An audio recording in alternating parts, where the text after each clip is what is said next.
Hoje vamos tratar do assunto de mediunidade.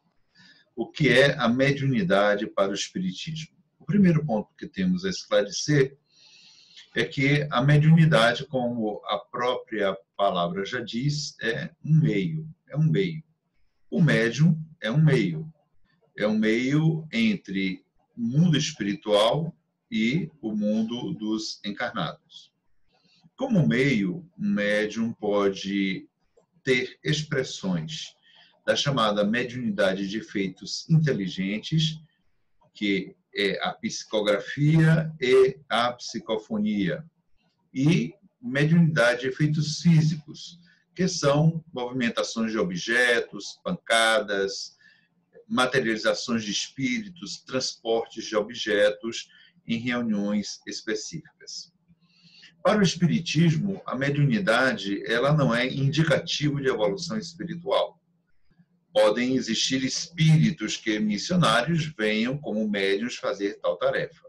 Via de regra, a mediunidade, ela, como disse, não é indicação de iluminação espiritual, não é indicativo de progresso moral. Kardec nos ensina no livro dos médiuns que a mediunidade pode ser muito evidente, em grau acentuado, em pessoas absolutamente imorais ou sem quaisquer qualidades morais.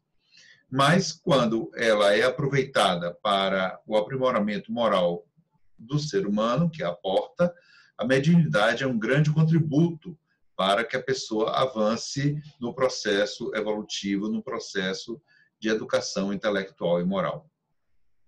Toda mediunidade tem como base, nos ensina o livro dos médiuns, a educação do próprio médium e, por extensão, aqueles que estão no seu entorno, aqueles que lhes são os mais próximos nas atividades espirituais, aqueles que estão para além deste círculo e pode ser que ele tenha um alcance muito mais amplo do que este círculo mais restrito a si próprio. Portanto, não podemos confundir mediunidade com santidade, não podemos confundir mediunidade com poder pessoal. A mediunidade é um elemento para o serviço de educação do médium e da humanidade. Com este fito, não cabe a nenhum médium, principalmente os que têm formação espirítica, formação dentro da doutrina espírita, utilizar-se da mediunidade para qualquer ganho pessoal. E quando falamos aqui ganho, não estamos falando apenas de ganho monetário, não estamos falando de ganho financeiro, estamos falando também dos ganhos egóicos, estamos falando dos ganhos que são mais subjetivos, como posições de comando, posições de poder, posições de vantagens sociais, galanterias sociais, projeção social. O médium, ele deve ter uma condição modesta, ele deve ter uma vida a mais modesta que lhe seja possível. Ele não deve tirar vantagem nenhuma do exercício e da prática mediúnica, para que, com esta condição de modesto, de servidor, ele possa ser acompanhado dos bons espíritos. A mediunidade, nos ensina Allan Kardec, é uma faculdade orgânica e psíquica. Orgânica porque ela está sediada no perispírito e que retira do corpo físico também os seus elementos de expressão. Na mediunidade psicofônica e psicográfica, a fala, na psicofonia, as mãos na escrita, são utilizadas pelos espíritos através do perispírito do médium, que age sobre os agentes motores da fala e da escrita, nessas duas modalidades de efeitos ditos inteligentes. E nos efeitos físicos, os operadores espirituais retiram do médium uma substância chamada ectoplasma, que está entre o corpo físico e o perispírito, portanto, tem algo de físico, tem algo de mais energético, de mais fluídico, que dá a adensação material para os espíritos que se materializam, ou pode ajudar no transporte de objetos, pode ajudar na materialização de objetos, conforme a modalidade de fenômeno que se verifique no momento da reunião de efeitos físicos. Portanto, essa propriedade que a mediunidade tem de reunir características psíquicas e físicas por meio da relação corpo, perispírito e espírito é fundamental para que nós entendamos que a mediunidade sempre tem a participação do médium.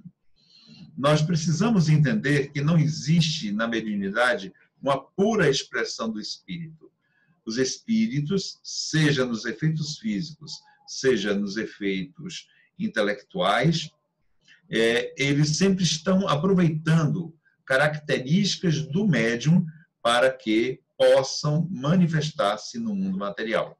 Portanto, não existe 100% de manifestação espiritual na mediunidade e nunca há 100% de animismo, ou seja, somente de expressão do médium na comunicação espiritual. É sempre um misto de ambas as partes. Quanto mais passivo, mais fiel for o médium, maior a expressão do espírito comunicante, as suas características, os seus pendores, as suas idiosincrasias, aquilo que ele quer caracterizar na comunicação com os encarnados. Quanto menos passivo, mais predominará as características do próprio indivíduo que é médium. Ou seja, as comunicações terão o seu próprio colorido, o do médium, terão as características do próprio médium. Isso não invalida a comunicação mediúnica. Para que nós possamos validar a vida de um médium, Kardec nos aconselha a termos calma, acompanhamento, entendermos a conduta moral, a conduta social do médium. É isto que valida uma mediunidade. O poder, a expressão, o grau de mediunidade não será tão importante quanto aquilo que o próprio médium seja no sentido de transformar pessoas. Portanto, podemos depender das palavras do codificador, do ensino da doutrina espírita por meio do livro dos médiuns, que a mediunidade não deve nos fascinar. A mediunidade deve nos servir como instrumento de comunicação entre o plano material e o plano espiritual, para que possamos, desta forma, nos educar, nos qualificar cada vez mais, moral e intelectualmente, no caminho das devidas transformações espirituais em busca da presença de Deus e da conexão com Cristo. Muita paz, que Deus nos abençoe. Paz e bem.